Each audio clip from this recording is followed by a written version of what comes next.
there. Have you looked or studied that, and how would your feeling be, since 97 and 98% of all of our businesses in Kentucky are small businesses? I totally agree with you. Not only the large percentage, but if you look at the new jobs, over half the new jobs are by small business, not by a large plant.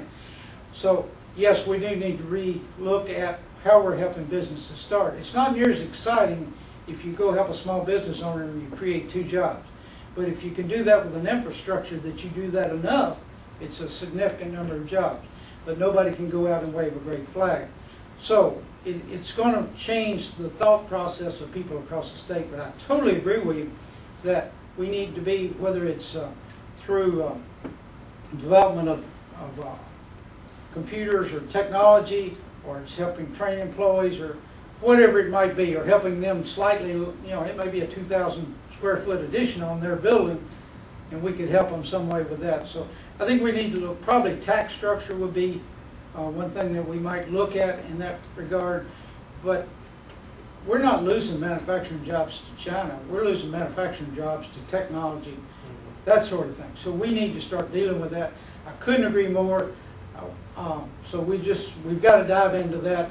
It's nice to have a plant that comes to Kentucky that employs 5,000 people. If we can get that, we need to go for it.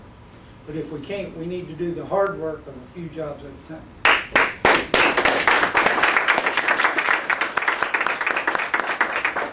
Any other questions? How would you make education accountable to the community? I mean, a lot of times we throw a lot of dollars at education, and we build another white ivory tower where people sit up there and theorize about what might be.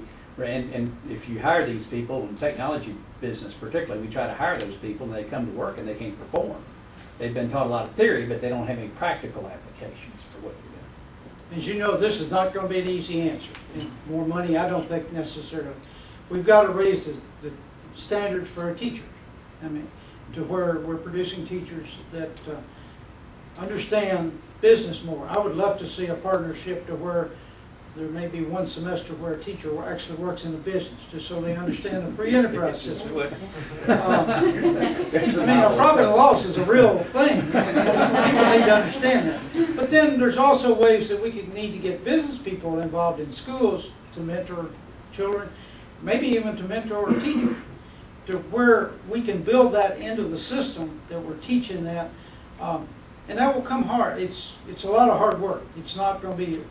It's not adding staff people in Frankfurt. It's getting people in the schools that can really help the students. And I think business people have got to get involved probably at the middle school level, to where working with students and encourage them, what do you want to do? And also, I think another part of that is there's nothing wrong with people who want to work with their hands and they want to. I mean, a plumber can earn $75,000 a year. There's nothing wrong with doing that. But we need to make all of that credible in our society. But we also need to have students trained when they come out. They know where they're going. They know whether it's a technical school or whether they're going to higher ed, that they're ready for that next step and they're employed.